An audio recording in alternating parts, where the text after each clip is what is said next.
Hello, my friends, and welcome back. Thank you very much for being with me again today.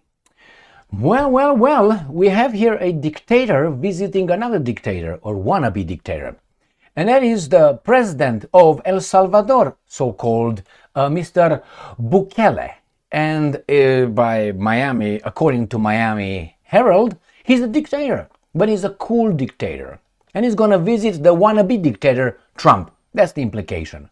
Now, why these guys from Miami Herald write like that about Mr. Bukele, who solved the crime in his country? Because his methods were not inclusive and, with a lot of empathy. No, he did what he needed to do in order to just follow the law, implement the law in the books. Like these guys should implement the law at the border, but they don't. So let me show you. I have 3 articles here. One, Mr. Bukele is a dictator, visits Trump.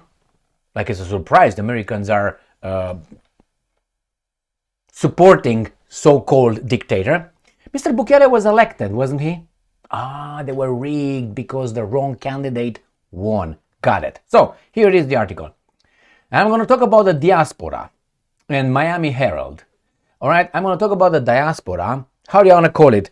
Latino diaspora, the Cuban diaspora. I'm not going to talk in their name. I will talk as a Romanian guy who knew the diaspora when we were under the communist dictatorship. Remember Ceausescu? And how the West and some Miami Herald newspapers from outside with the diaspora were lying to us. Well, we trusted them, but they had their own interest. So I'm just... how should I put it? Put them together because I think they're very much related. This article with what I lived in the communist times. So here is the article. Miami Herald, world's coolest dictator, Bukele gets a White House visit. This is the guy. I heard him talk. Now you can say, well, he's just a charming criminal or charming dictator. Could be, but I agreed with everything he said. Would that make me the same thing? Or maybe our worldviews are overlapping, therefore in real life I would be, if I could, same as Bukele. Well, I don't know, I listened to the guy and it made perfect sense to implement the law in the books and get us out of the street. But no empathy whatsoever. When you distribute justice, empathy should not play a role. Because that would be, how to go, clemency for the accused is injustice for the victim. So, got that? Something like that. Let's see what's going on here. Last Tuesday, the State Department upgraded El Salvador's travel rating to a coveted level 1, a long-sought goal of President Nayib Bukele that designates the country as one of the safest places to travel on the globe. This is according to Americans. Don't really give a shit about it because they can tell you Israel is the best country in the world and you know the truth about that one. On Monday, Bukele will receive another cherished American gold star. Like he's just masturbating on this piece of news. On Oval Office visit with President Donald Trump that will showcase El Salvador on the world stage and solidify his alliance with the most powerful leader in the free world. Free world. Go and talk about Israel and see how free you are. I wouldn't be very, very much excited to go in the Oval Office knowing that, let's say, Madeleine Albright was in the Oval Office. All right, as the State Department. Mr. Blinken was over there. Netanyahu was over there. Many other guys were over there. Victoria Nuland was over there. Many other dictators and criminals. So, you know what I mean? I wouldn't be very impressed. But they, in the Miami Herald, tried to make the diaspora think, oh my God, these guys are with the other guy. These guys are not angels. That guy is not angel. Got it? All right, let's go. While they call this guy a cool dictator, the coolest dictator, we have this guy, BBC. War and popularity keep Zelensky in power despite term expiring. You see this guy here? All right. Zelensky refuses to hold elections in wartime Ukraine. So we have, in the meantime, another guy who could qualify definitely as a dictator because he refuses to hold elections, claiming hiding after an emergency situation. And the emergency situation was created by him and others, and therefore it's a war. It's an emergency. Therefore, he has to be a little dictator over there. You can't hold elections. I have to remind you that the United States of America, the greatest country in the world, held elections in a war, Second World War. It can be done.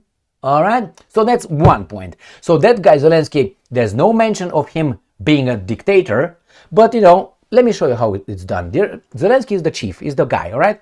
He's got the departments, including the thugs and secret police. I'm talking straight right now. I'm not going to talk about the service department, defensive intelligence. No, he's got a secret police, thugs, right? And the thugs could be sent to any parliamentarian in the Rada and give them a phone call and say, boy, you're going to vote that way. And I have an example for you to support my claim.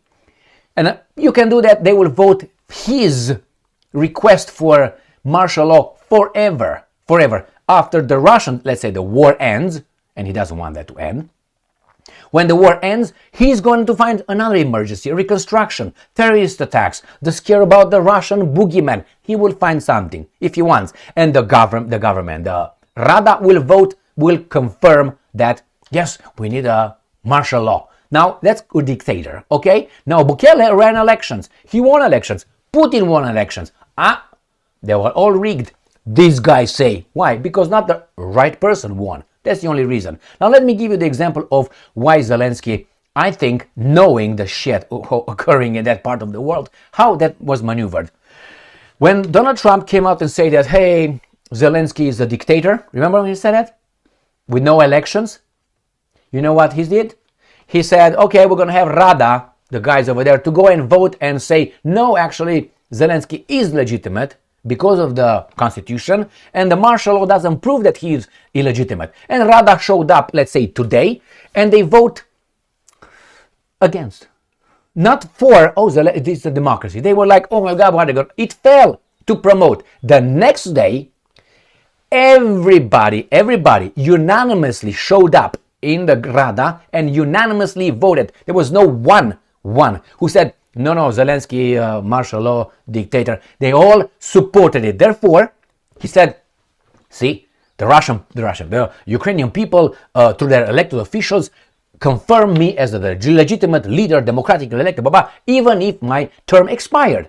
How do you think that was made? One day it fell, it was not even close, and the next day it was unanimity. So let's say he got 40% and the next day got 100%.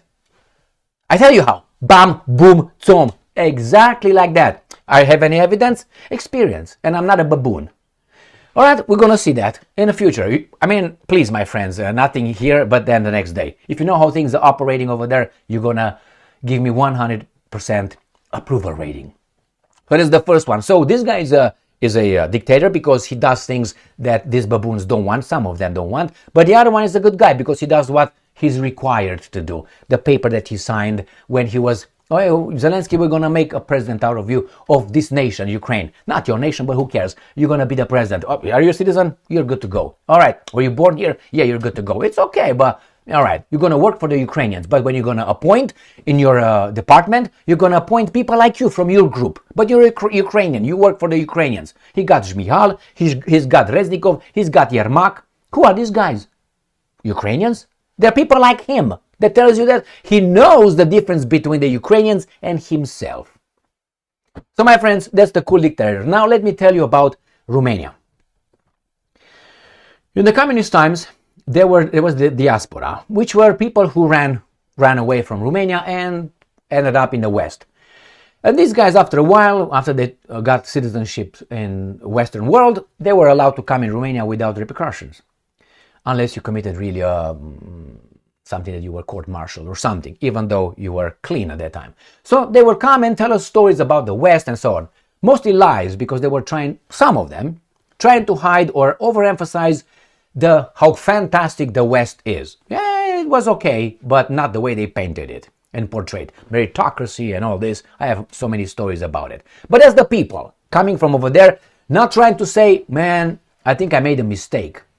No, none of them. No, no, no, no, no, that's fantastic. Good for you. And it was better than the communist Romania. That's for sure. That's for sure. But they overemphasized, and they were coming with cars that were not theirs. They were rent a car. We didn't know that. Oh my God, look how great Gigi is doing. We didn't know the car was rented. We come in a Mercedes, pam, pam, pam. And I would go over there, they would go in, whoosh, whoosh, whoosh, whoosh. Yes, boss. What car are you driving? I don't have a car, I have a bicycle. And I go with a rollerblade sometimes to work. But hey, they were coming with Mercedes. All right, whatever. I found out this in time. So that's one was the one. The second one, the baboons in Romania, including, what? Oh my God, a Radio Free Europe. Hey, Radio Voice of America.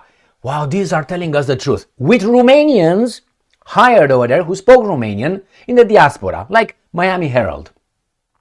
And they were taking a shit on almost everything we had, and including the communists, Ceausescu and the baboons, but they were also exaggerating, lying, and lying by omission.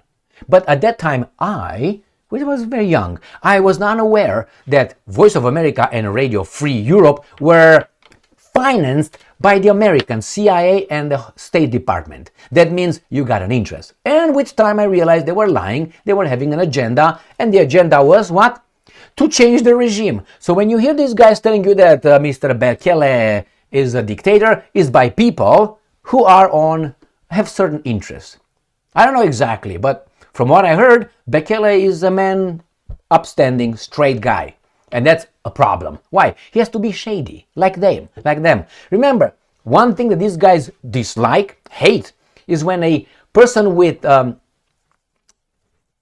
clean character, they figured it out, and they try to level. You know, leveling is dragging you down to their level. So, this is the same as I am. That's why when you go to a party, and happened to me many times, and you say, no, thank you, I'm not drinking. Oh, it's okay, I drink one glass. Oh, how about you? She likes you. Oh, man, who's going to see you? Bedroom upstairs, man, go. They will try to get you like that, compromise you, in order to be like them, because they will all feel good about it. And when I was drinking a little bit, like 2 or 3 glasses of wine, everybody was talking about Emil drank alcohol, Emil got drunk. I didn't get drunk. But anyway, tipsy, you can say it. But everybody was, he's one of ours, because they were rotten and I was golden. No, that's not the point. It happened to you probably. So the same here. Bukele did a good thing over there. He has the wrong ideas. Therefore, we have to drag him down. When someone enters in a room and he is, as I said, in good standing, good character, all these pieces of shit with snipped balls and pink hair and with identification shit, they will look at, what's going on? I'm a pervert. What's going on with this guy? It's a contrast, and the contrast is too big. We must have him something. Do adultery, fuck a few, threesomes, fifthsome, symposium, group sex, or whatever it is. Give him snort some cocaine or something, and then everybody will say, he's just like, no, there's not better than us. We're all the same. No, you're like pigs in the mud. That's what you are. Thank you very much for being with me again today. Stay strong, stay smart, look for the truth, and be just. God damn it.